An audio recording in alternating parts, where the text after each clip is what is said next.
You are listening to the Postcast presented by the Locked On Senators podcast and, of course, our friends over at the Glebe Central Pub. Guys, Glebe Central Pub is your neighborhood pub in the heart of Glebe. Of course, great people, great food, and tasty drinks. Check them out at 779 Bank Street and tell them that the Locked On Senators podcast sent you. Well, we knew one of these games was going to creep up on us eventually, especially a back-to-back, the second half on the road up against a tough Western Conference team as your Ottawa Senators lose 4-2 to the Minnesota Wild. I'm Brandon Pillar, joined by the Martian at Liam's Martian.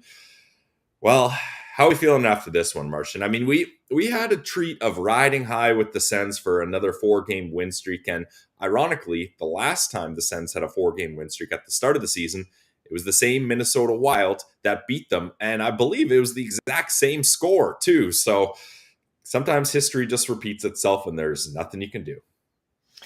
Yeah, you can't win them all, Pilsy. So we knew they were going to probably lose one eventually, and they kind of just came out flat in this one. I thought, right from the very beginning, they just didn't look like they had it. I know at the end of the first period there was like an 11-minute stretch where the Sens didn't even have a shot on goal. Yeah. So that's not going to get it done. And I think it just took them too long to kind of wake up in this one. They gave it a good push at the end of the game there, but Minnesota's a pretty good team, and they're strong defensively. And got to give credit to Philip Gustafsson here too. Yep. Sens abroad had a great game, a little revenge game against his former team there with the Sens. So it was a tough one to watch, that's for sure. But it is what it is.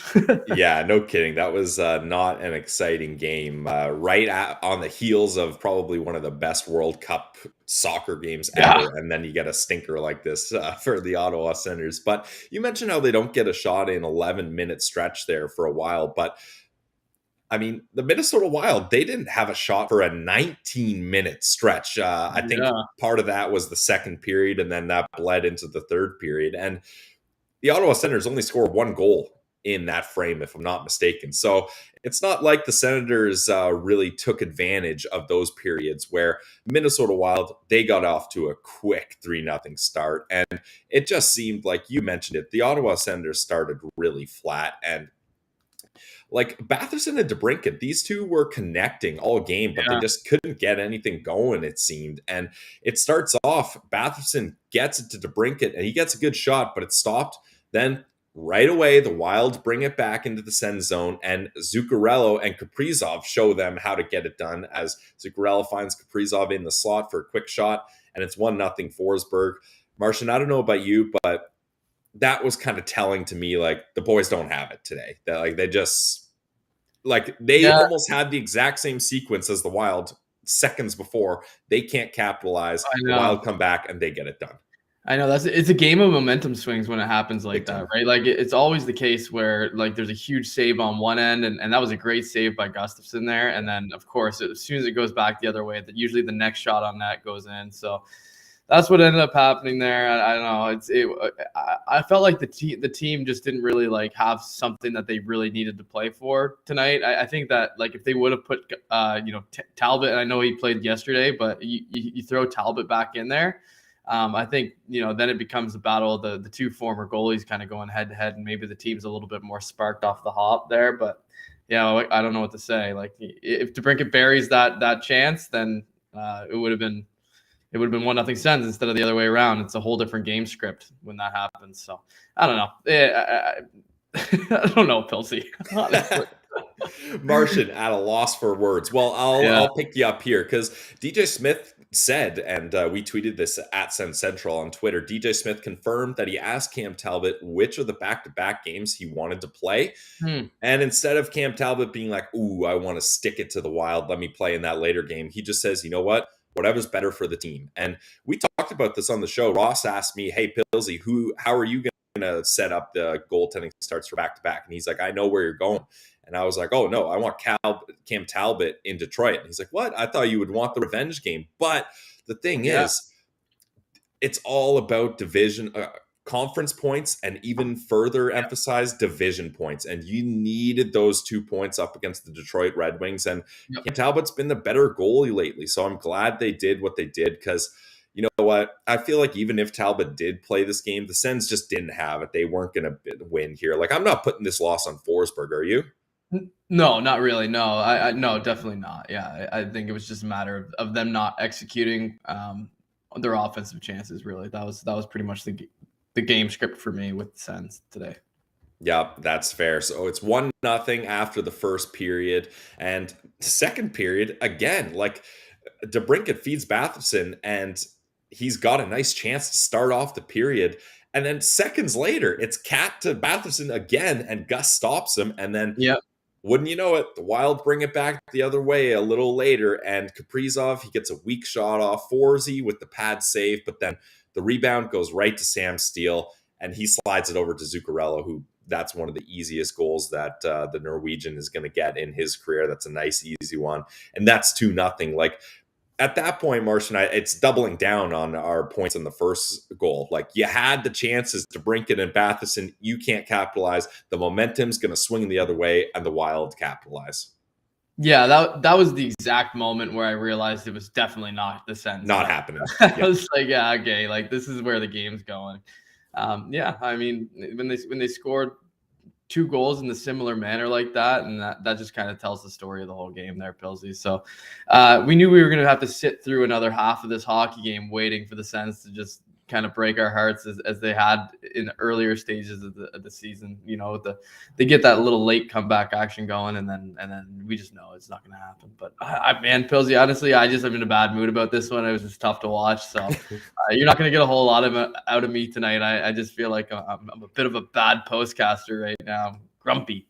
Hey, that's fair. You can't be 100% every day, and when the Sens play like that, it's hard to get up for this one. But we know who's up for this one. It's our pal Joe Bell. He's always in the postcast. Appreciate it, Joe. Everybody, follow along with Joe. Hit the like button. Subscribe to the Locked On Senators YouTube channel, and stick around because, look, we always say it. The postcast, the show must go on. Whether the Sens win, lose, draw, or have an absolute sleeper of a game on a Sunday afternoon, we're here and we're among friends with you guys. So thank you for joining us. So to continue the scoring summary for those that are going to listen to this tomorrow morning, it's now 2-0 for the Minnesota Wild, and the Ottawa Senators, they just can't get anything going. Like, Dumba gets a delay of game penalty for knocking the net off, and here's kind of where I thought maybe they'd see a glimmer of hope, Martian, because if there's one thing we know about the Sens, it's they've got an electric power play. So you get a power play, Dumba's in the box, and you hope that they can get something going, but that ultimately doesn't lead to anything. And then once that penalty's over, it's an odd man rush for the Wild. And the issue here is the odd man rush. It's Holden and Hamonic back, which initially, like, really, that should be ideal because those are supposed to be your shut down veteran guys. But if you're watching these games and if you're a real Sens fan, you know that those are not the two guys you really want back there trying to hold off real tough players like Kaprizov. And Kaprizov, he easily gets around Hamonic. Spurgeon knows, he sees it coming. He glides around him. And Spurgeon, you got to credit him. That's a cheeky little move for a defenseman to make, eh? The little backhand deke and top shelf. Oh yeah, that was a sweet little move. Yeah, that's textbook. That was nice. Yeah, I mean, he was flying into the offensive zone. Spurgeon was, and then that pass came to him, and it's just like, oh, he's got a clear walk to the front of the net, and yeah, that nice little forehand, backhand, and then he just kind of lifts it right over the glove of Forsey there. That was tough. Yeah, and then it's 3-0 Pilsy.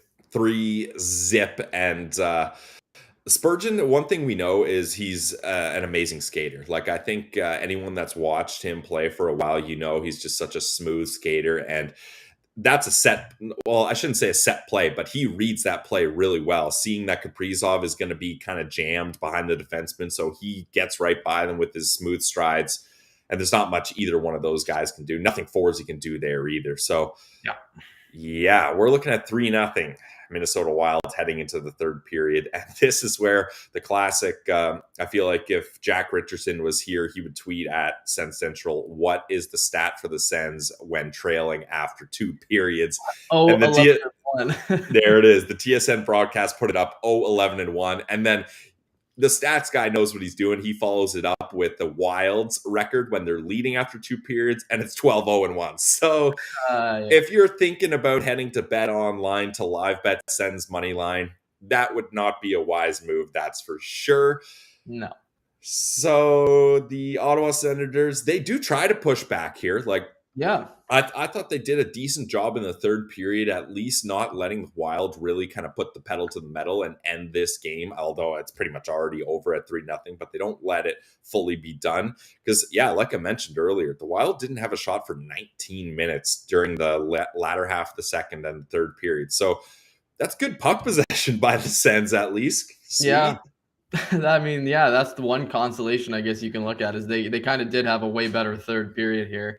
And then, with Kastelik ending up scoring the next goal here in our game summary here, that was a great job by him, and he had a great game. I thought Mark Kastelik did. Maybe, I mean, I might as well just throw him in right now as my Sens Central standout as well, because he's probably the one guy I could shine a light on and say he had a really good game. They gave him a bit of a highlight pack during the intermission. Frankie Corrado was mentioning that Kastelik's a guy who tends to stand out for him. I think just with his size and his physicality and his ability to kind of drive through the middle of the ice with the puck occasionally.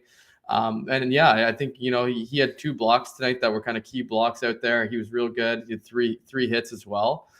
So Mark Kastelik, I thought, had a really nice game, and he ends up getting the next one there and to make it 3-1 as well. Which, that goal too, sorry, like it was just a great play as well by Parker Kelly, I thought, down low. He was really gritting it out too. He'd get kind of a bit of an honorable mention from me on that fourth line. They were really going tonight. Other than Austin Watson, I think he had a rough night. But yeah, I kind of wish they did put Scott Sabourin in for Austin Watson. I think the original call-up was they were worried he was going to get a game suspension on that play with Larkin, but instead he gets the maximum fine. I mean, $4,000 maximum fine. That's money that falls out of these guys' pockets when they sit down in their car or whatever. So no one's really worried about $4,000 fine if you're Austin Watson.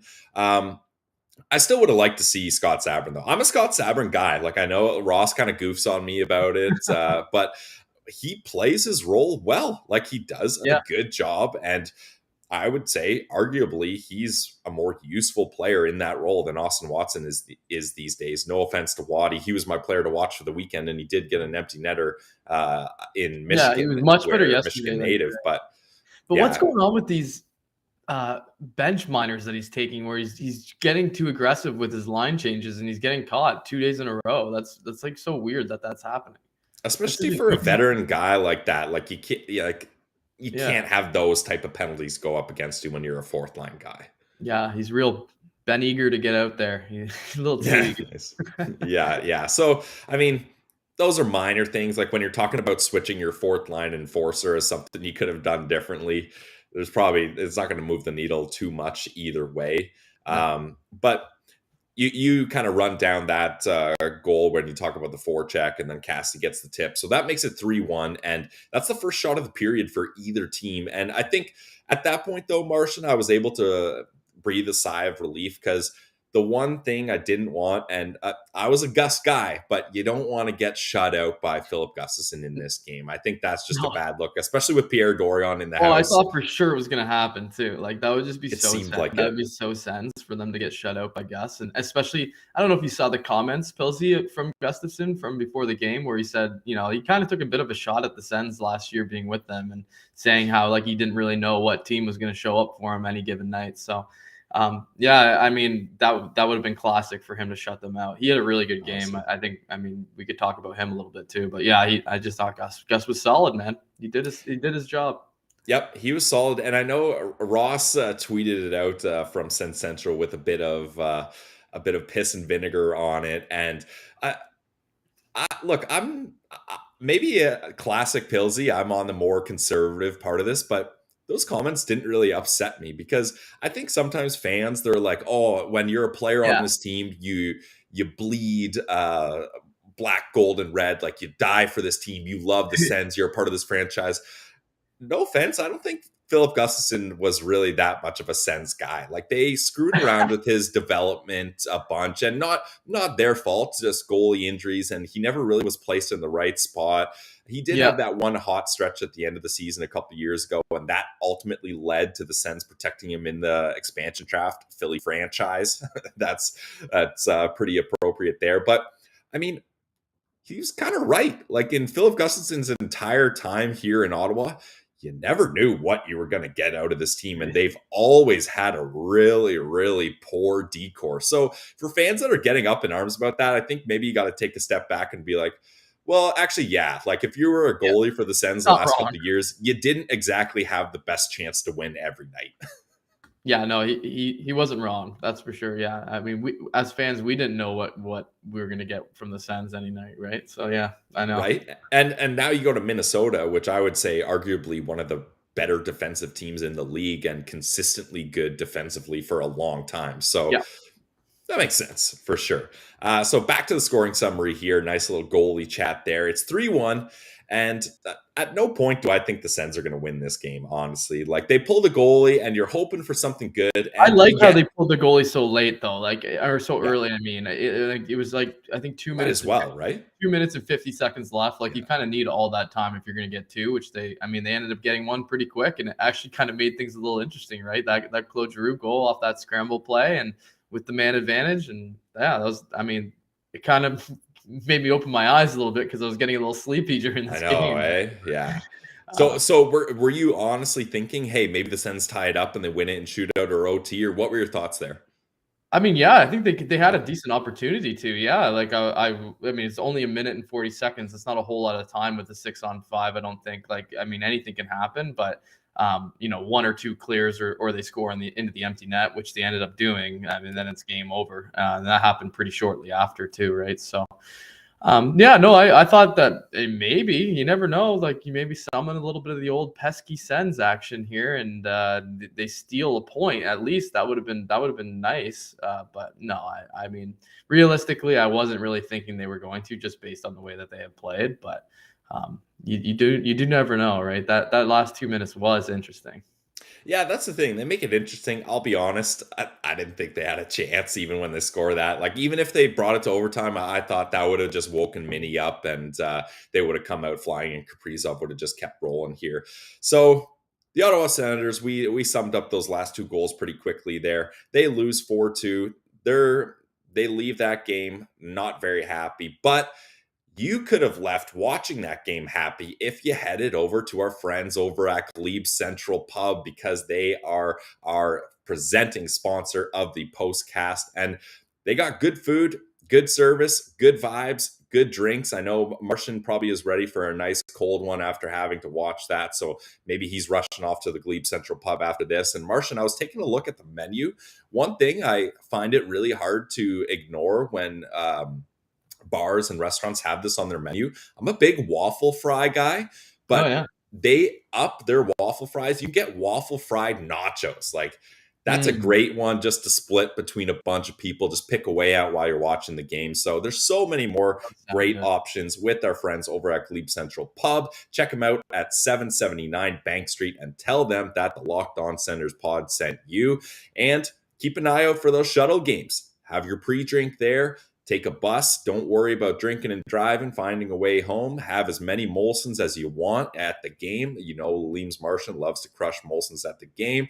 But you don't even have to run after Martian because you got your ride sitting there waiting for you. And they're going to bring you right back to Glebe Central Pub, where hopefully you can celebrate a nice W.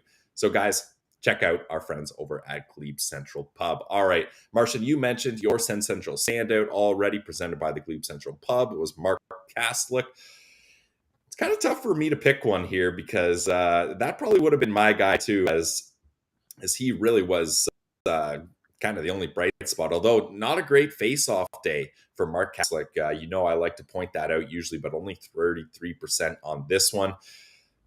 So, you know what? I'm going to go with Drake Batherson on this one because although we mentioned a bunch of times him and Kat hooked up and there was a bunch of times they could have had a good scoring chance, he extends his point streak here to 8 games. and he now has 12 points in those 8 games. Like, we are a long ways away from those days where we're sitting there being like, how is the second line going to start scoring some goals here? It's all Brady, Timmy, and Giroux. We need DeBrincat. We need Batherson to get going here. And that's what they've done. They've been on fire. I think DeBrincat finally, he doesn't get a point in this game. So his point streak is snapped at 8 games, but Batherson stays strong at 8 games here. So I'm going to give Drake Batherson my Sun Central standout here because I thought at least they were creating offense. Yeah, that was the key word that you took right out of my mouth there, Pillsy. I completely agree. Yeah, Batherson was the only guy who really seemed like he was like creating out there. Like the chances that they were getting that line, they usually were generated by Drake Batherson, I felt like tonight. So yeah,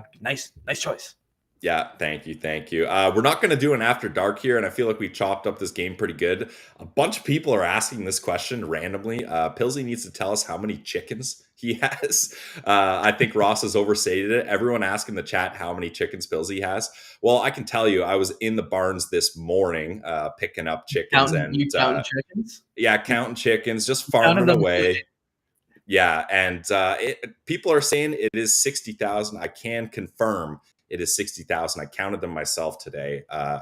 It's a lot of chickens. I got a lot of chickens on my hands here. So between Ottawa Senators, working at a brewery, and farming chickens, I got my hands full here. And the Leames Martian is very, very generous, giving us his time in the postcast as well. So it's my pleasure.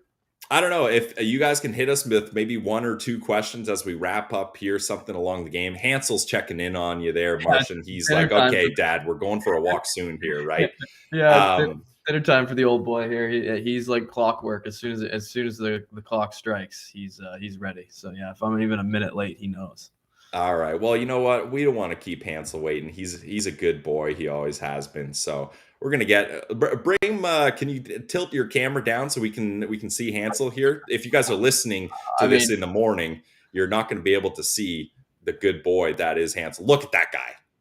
He's a good-looking guy. Yeah, he knows it. What a cutie. He is ready for dinner, and I believe everyone else is. Yeah, do me a favor. Have some chicken tonight. Chicken wings, chicken parmesan, chicken pasta, whatever you like. Get some chicken. Support the pod and support me if you want there. So everyone, thank you for coming along. It's a bit of a not as high vibes postcast as we're used to during this 4-game win streak, but if Hansel can't put a smile on your face after this game, I don't know what can. So, guys, thank you so much for joining the Locked On Senators postcast. It is a 4-2 loss to the Minnesota Wild. We're presented by our good friends over at Glebe Central Pub.